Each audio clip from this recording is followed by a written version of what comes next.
Hi everyone. This is what happened to me when I got government housing part 65. On the 8th of the 6th, 2017, I took a photo of the respondent near his minibus, which he had now converted into a taco bus, to use as evidence in court. I intended to show that he parked it out the front, and I intended to explain how this affected me because he repeatedly assaulted me and his behaviour was threatening and menacing and controlling. I also wanted to say that the taco bus was a visual and physical obstruction, which restricted my liberty and therefore made it hard for me to get in and out of the block. But as I'll explain later, when we finally get to my compensation hearing, I wasn't given the opportunity to explain my case in the way that I wanted to. Then on the 14th of the 6th, 2017, I took a photo of the rubbish in my side yard, and there seemed to be more rubbish thrown there every day.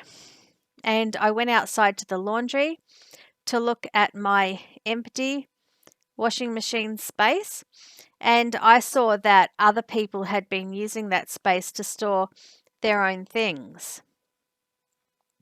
I felt like I was being pushed out of the block and that I was dispensable and that people felt like they could do anything they wanted to me. The respondent used my car space every day, and now people were using my washing machine space, and I was paying rent on those two spaces, and it wasn't fair, but that's what was happening to me. In the afternoon, I received a letter from the police saying that there was not enough evidence to charge the respondent with the incident involving my bra.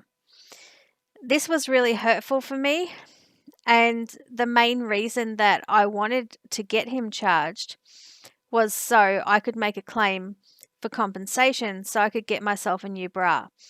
And that may seem trivial to some people, but the fact is that I was living in poverty, and when he threw paint on my bra that I had on the line, I just couldn't afford to replace it, and I really needed a new one. Then on the 16th of the 6th, 2017, I received calls from a mobile number and the caller didn't leave a message, so I couldn't ring them back, and I just assumed that they were prank calls. I was doing nothing with my life apart from protecting myself and my daughter and thinking about protecting myself and my daughter. I felt like my whole life had been stolen from me, and I would often lie in bed and just stare at the wall for hours, and sometimes even for the whole day. I felt like I couldn't go outside, and I couldn't afford to get away from the block, so I was left with nothing. On the 20th of the 6th, 2017, I lost my MyKey card, which would be trivial for some people, but for me, it was an extreme event, like all the other extreme events that I had been through. The cost of buying a new card and topping it up with credit would mean that I would have to skip a meal or go without washing my clothes, and I was devastated. In some ways, I wondered if I really did lose my card or if I just couldn't find it, because I was forgetting things all the time. Regardless, that event was going to kill me financially. So on the 22nd of the 6th, 2017, I started to pawn my jewelry to pay for basic expenses like food. I had no idea how I was going to pay back the loans that I took out from the pawnbroker, but I secretly hoped that my court hearing for compensation would come up so I would get some money and I'd be able to get away for a while. On the 24th of the 6th, 2017, the respondent kept slamming his door, stomping around in his unit, and using power tools inside his unit. I had no idea what was causing this behaviour, but he often had violent outbursts, and this was one of the worst. On the 27th of the 6th, 2017, I was standing on the street waiting to cross the road when the respondent came up to me and started verbally abusing me.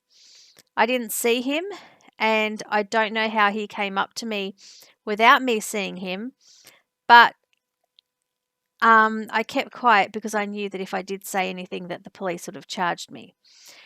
I waited and I watched him walk away from me and then get into his taco bus, which was parked on the street for some reason.